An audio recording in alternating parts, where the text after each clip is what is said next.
muitos dos meus telespectadores já perceberam pelas imagens em que cidade nos encontramos. Bom, e para os que ainda não perceberam, eu vou dar mais uma indicação. É o famoso Galo. Acho que toda a gente sabe que em Portugal a terra do galo é Barcelos. Bom, este galo que eu lhes estou a mostrar é um galo já muito turístico, com os coraçõezinhos nas asas. Ninguém tem coração na asa, com uma crista muito grande. Agora, antes deste galo, que é um galo que tem para aí, a invenção disto tem para aí 40 ou 50 anos, já havia galos em Barcelos. Vou-lhes mostrar um galo dos princípios. É um lindo galo. Os pequenos assopravam aqui, isto é um apito. Também se podia pôr à mesa, punham-se aqui os palitos. Isto é um galo que já tem cerca de 100 anos. Antes deste galo vou-lhes mostrar outro. Isto é uma moldagem de um galo romano que está no Museu do Louvre e peço-lhes que reparem que eles são bastante semelhantes. São bastante semelhantes. Este é um galo gaulês. E ainda há um quarto galo de que eu lhes quero falar. Se repararem bem, aqui nesta coluna lá em cima está um galo. Está um galo, abaixo do galo está um enforcado e abaixo do enforcado está o Senhor Santiago da Galiza. Conhecem-no muito bem? Cá vem, olha o bordão de peregrino. Cá vem aqui a cabaça que ele levava atada ao bordão e aqui é a vieira, é o peregrino. Isto é uma história realmente bonita porque é uma história do ciclo da peregrinação a Santiago. A história é mais ou menos esta. Vinha um peregrino francês, devia ser gaulês, visto que o galo é que o salvou. Era um belo rapaz e à noite, já muito cansado, foi dormir a uma estalagem. E a estalajadeira agradou-se do rapaz. Era uma bela figura, uns músculos magníficos. Então não é que a estalajadeira quis dormir com ele. Mas ele, que era muito devoto do Senhor Santiago, vinha para rezar, não vinha para pecar e, portanto, nada de pecados. E a estalajadeira resolveu vingar-se. Olhem que, quando uma mulher quer vingar-se, é difícil escapar à vingança. Já dizia um grande juiz, um juiz que se chamava Salomão. Ainda hoje são famosas no mundo as sentenças do juiz Salomão. E uma das sentenças que ele deu foi esta: mais vale um homem viver no deserto e não ter água que encontrar no seu caminho uma mulher vingativa. Pois o pobre do Romeiro achou uma mulher vingativa. E como o rapaz lhe fez aquela desfeita, ela, quando ele dormia, pegou nos talheres de prata, sem ele ver, meteu-lhes no alforge. Quando de manhã o rapaz pagou a sua conta e ia a sair, ela, aqui del rei, que é ladrão, chamou as justiças, abriram o saco do rapaz e estavam lá os talheres de prata. Ele contou, não fui eu que lá os meti, mas quem é que ia acreditar nisto? Vem o juiz, e o juiz mandou logo enforcá-lo, que nessa altura assim, quem roubava era enforcado. O rapaz não sabia como havia de se defender, mas pediu ao Senhor Santiago, que está aqui, que lhe valesse.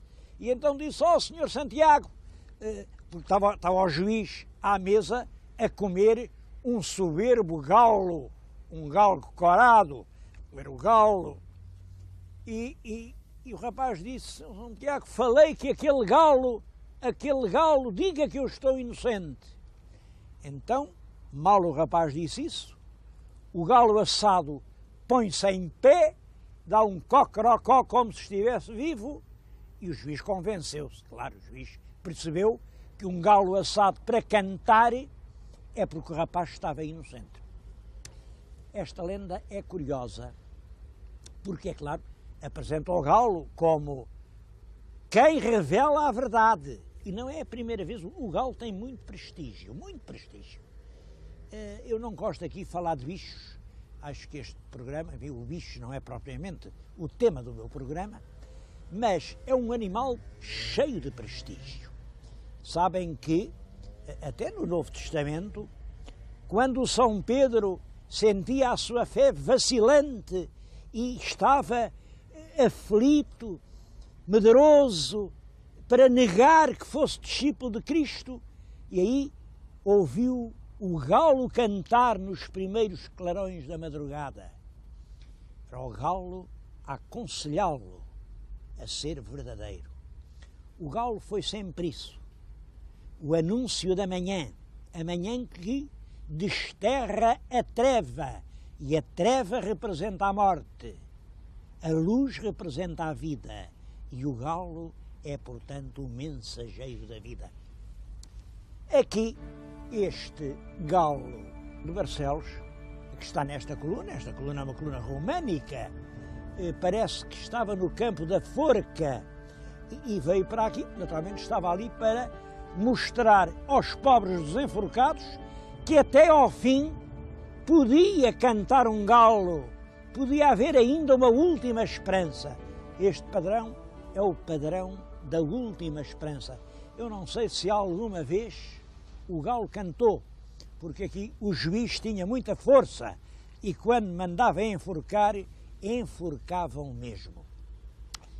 Já que lhes falei do enforcado, vou agora passar a falar-lhes no juiz que o mandou enforcar.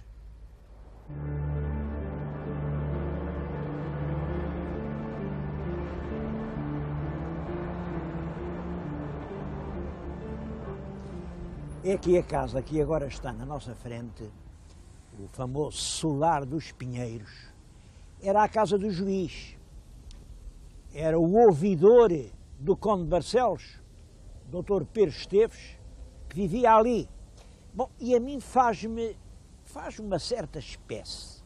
Como é que um magistrado pode fazer uma casa tão grande? Uma casa enorme, com 2 torres, aquilo parece mais o palácio do Marquês que a modesta residência do magistrado. Bom, seja como for, era a casa do juiz. Não é por isso que eu não gosto assim de juízes com casas muito grandes, não gosto. Agora, vou-lhes falar nisto, é porque isto tem um pormenor que revela um dos aspectos de crendice, de superstição, de falta de sentido crítico. Impressionante. Vê junto, não sei se vê na linha do telhado, há um pormenor, o pormenor representa exatamente isto. Um homem que tem barbas e que está com as mãos, num ato de desespero, a arrancar a barba. Isto de puxar pelas barbas, de se pelar, era um sinal de desgosto, de amargura e de luta, era um sinal medieval. Quando uma pessoa queria mostrar um grande desgosto, puxava pelas barbas e pelos cabelos. É, portanto, um homem desesperado que além se representa. Qual é a lenda? A lenda é esta. Dizem que aquilo é o Barbadão.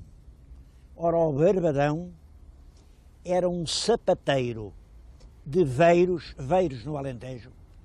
Tinha uma filha muito bonita, a Inês Pires.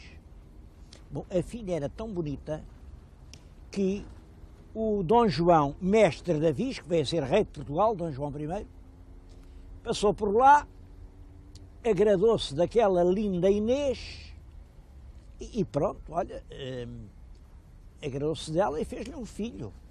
Fez-lhe um filho que veio a ser o Conde de Barcelos, Dom Afonso, que depois de Conde de Barcelos foi feito Duque de Bragança, porque esse filho do mestre de Avis e da linda menina de Veiros, filha do Barbadão, esse menino veio a casar com uma filha do condestável Dom Nuno Álvares Pereira, e foi essa a origem da Casa de Bragança, que veio a reinar em Portugal. Bom, pois bem, a lenda é que este homem desesperado representa o sapateiro de Veiros, indignado com a injúria que o mestre fez de ir para a cama com a filha dele. Vejam, isto conta-se ainda hoje, é isto que vem nos guias turísticos. Reparem, este homem que fez o palácio, era aqui um vassalo do Conde de Barcelos. O Conde de Barcelos é certo que pelo lado da mãe era neto do Barbadão, do sapateiro. Mas também é certo, pelo lado do pai, Dom João I, era neto de El Rei Dom Pedro. Era, portanto, um homem de sangue real. E não gostava nada que lhe falassem do outro lado. Era uma injúria lembrar-lhe que era neto de um sapateiro. Era, portanto, impossível, completamente impossível, que o magistrado ao seu serviço fosse pôr aqui, na face da sua casa, a lembrança do Barbadão. Era a única coisa que aquilo não pode ser, é o sapateiro de Veiros.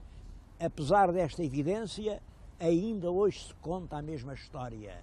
Aquele homem desesperado a arrancar as barbas é o pobre sapateiro do Alentejo, cheio de desgosto pela desonra da filha.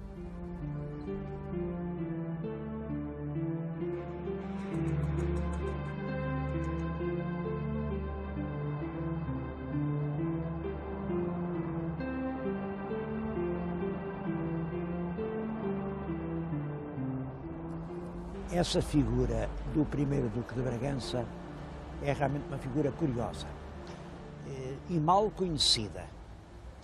O principal, pelo menos o melhor livro que se escreveu sobre ele é este.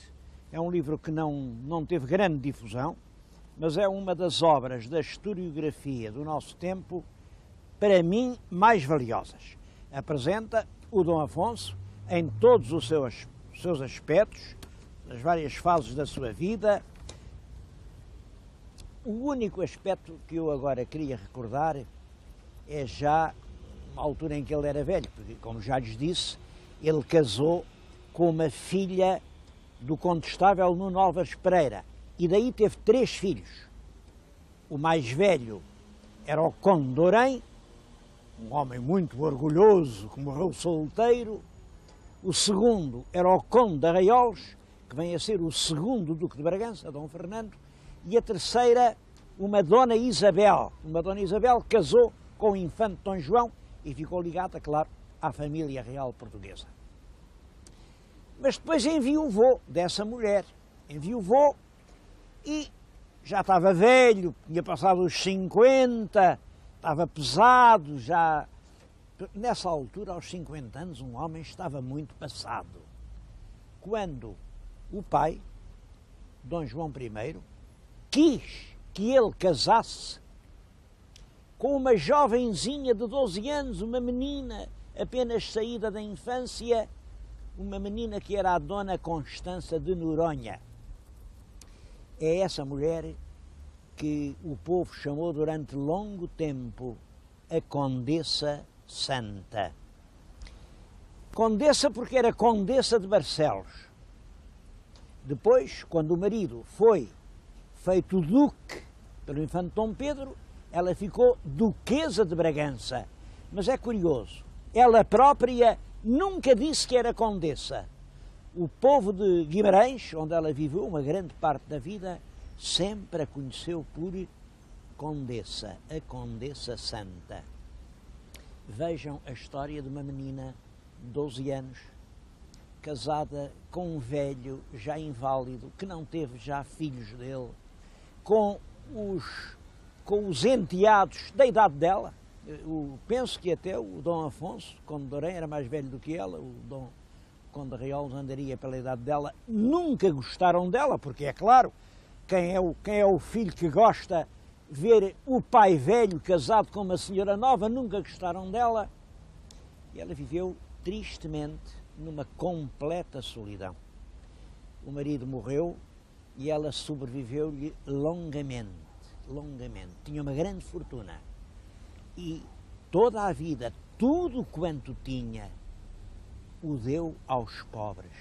Andava por estes caminhos aqui do Minho, de aldeia em aldeia. Andava com criados, levavam para o Palácio de Guimarães os doentes, os leprosos. Recebia ali os peregrinos de Compostela. Ela conhecia os peregrinos, passavam muito nesta ponte. Era ali que ela lhes matava a fome e lhes sarava as chagas.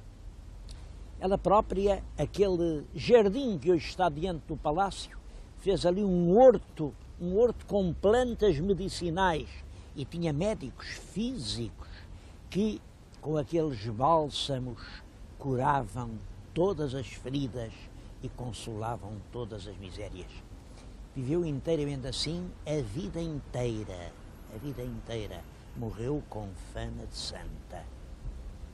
Eu estou-lhes a dizer isto, como os meus telespectadores sabem, os meus programas são gravados com muitas semanas antes de serem exibidos.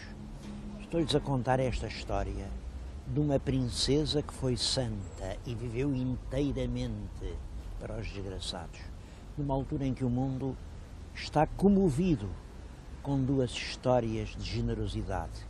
Uma, a princesa de Gales, que morreu tragicamente faz agora poucos dias.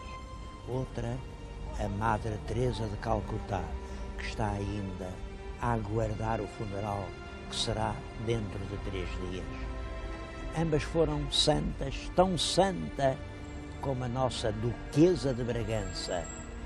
Às 3 se pode aplicar o título daquela canção que o Elton John cantou, uma canção que em português quer dizer mais ou menos isto: a chama e a ventania.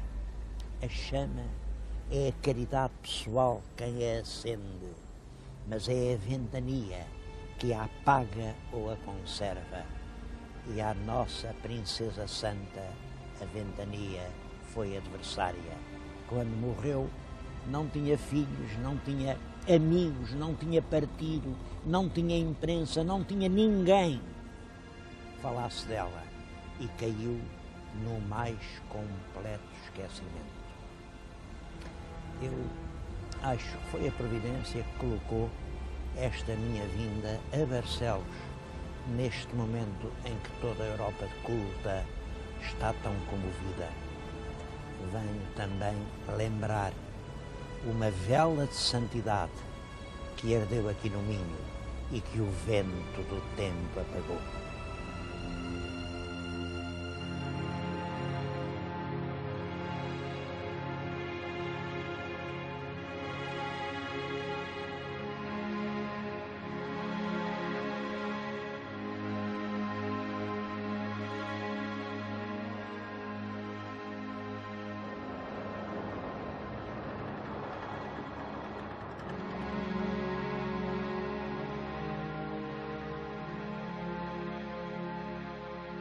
Bom, mas é claro que a história de Barcelos não se limita às lendas do Galo, às memórias do Duque de Bragança ou à recordação da Condessa Santa, não. E é uma história que merece ser recordada. Esta terra das origens pouco se sabe. É certo que no século XII Afonso Henriques já lhe dá um foral.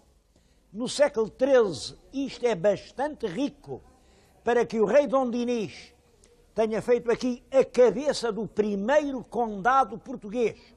A primeira vez que houve um condado com terra é o Condado de Barcelos.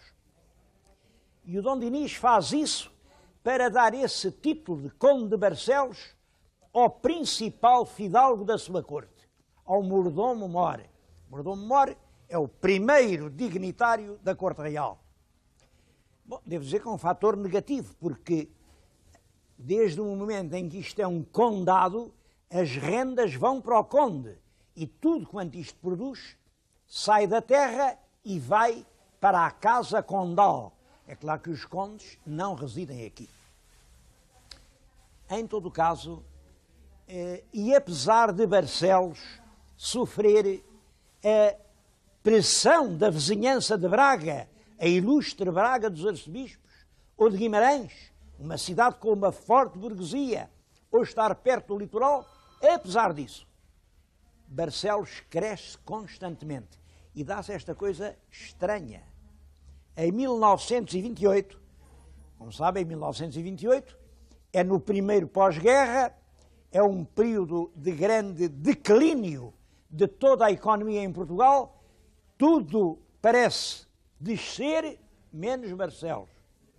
É em 28 que sai um decreto que diz isto, atendendo a que Barcelos tem uma população e um desenvolvimento urbano-industrial superior a algumas cidades do país, a vila de Barcelos é elevada a cidade. É curioso como é possível, em 28, Barcelos estar a progredir. E a resposta está nisto. A gente de Barcelos. Eu vim falar despropositadamente aqui, neste lugar, é um centro de artesanato. Dizem, aqui há muito barro. Oh, meninos, barro há em toda a parte. Aqui, além de barro, há talento. Eu peço que reparem, eu estou aqui junto de algumas peças. Olhem o que há de... Isto é uma peça que representa o nascimento do mundo, o Adão e a Eva, é claro, e a cobra que foi a culpada. Vejam-me esta peça, que é o que tem de espírito, de graça, de humor. Bom, mas mostro-lhes duas, mas há aqui centenas de peças dos artesãos de Barcelos, que é com toda a razão considerada uma das grandes cidades do artesanato português. E o que se dá com o artesanato dá-se com muitas outras coisas. Barcelos vive hoje de numerosas pequenas empresas ou médias de tecelagem. Tecelagem de quê? De fibras que aqui não há, de atividades comerciais individuais. Não são grandes capitais, aqui não há minas, não há ouro, não há prata. Há uma riqueza maior. Há a gente de Barcelos. A propósito, eu estou aqui a falar-lhes dentro de uma torre. Nesta terra há muitas torres. Eu queria, a esse respeito, fazer um comentário.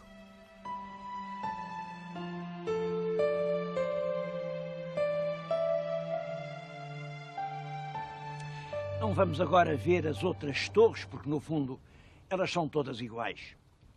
Esta que está diante de nós é a torre da igreja de Manhente, aqui muito perto de Barcelos.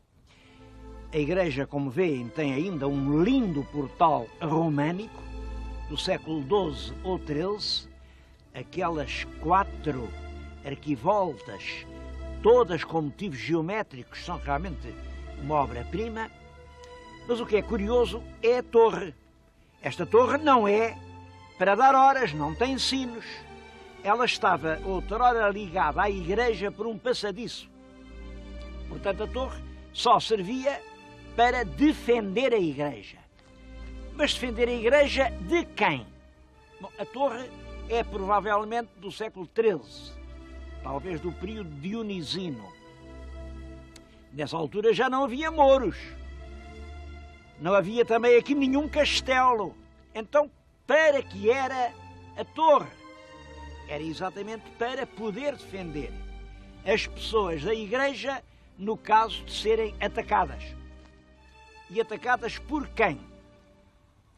Bom, nos grandes motins populares, os povos rebeldes levavam tudo a ferro e fogo. Era para o caso, naturalmente, de assaltos de bandidos ou de revoltas. Era uma defesa. Defesa que foi sempre preciso estabelecer quando há quem tenha e há quem não tenha. Porque, naturalmente, quem não tem pretende ter e quem tem não quer deixar de ter. Isto para lhes dizer que a existência de torres de defesa liga sempre a desigualdades de fortuna. É para defender campos opostos que se fazem as torres. Claro que a Revolução Francesa veio acabar com essa situação. Isto era feudalismo, veio a Revolução Francesa, não senhor, agora liberdade, igualdade e fraternidade. Ora, era aqui que eu queria introduzir uma reflexão.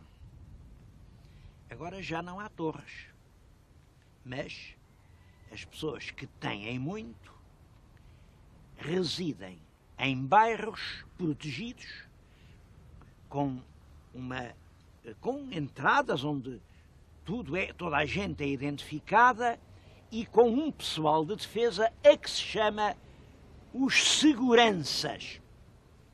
Pensem, os seguranças, toda a gente já ouviu falar em seguranças, agora fala-se muito em seguranças. Quando eu era novo, chamava-se-lhes guarda-costas, mas depois ninguém quis parecer que enfim, tinha costas para guardar, então guardar as costas, porquê? Acabaram os guarda-costas. Mas nessa altura aparecem uns outros a quem se chamava gorilas. Gorila era um nome odioso, gorila. Ninguém gosta de andar na companhia de gorilas. E agora chama-se-lhe seguranças. E há exércitos de seguranças. Seguranças, volto a perguntar, de quem contra quem? Seguranças porquê? Quem vive nos tais bairros que têm seguranças são as pessoas que têm muito. E os seguranças destinam-se a segurá-los daqueles que têm pouco. Bom, mas a Revolução Francesa anunciou a liberdade, a igualdade, a fraternidade. Onde é que está a tal igualdade e, sobretudo, que é feito da fraternidade?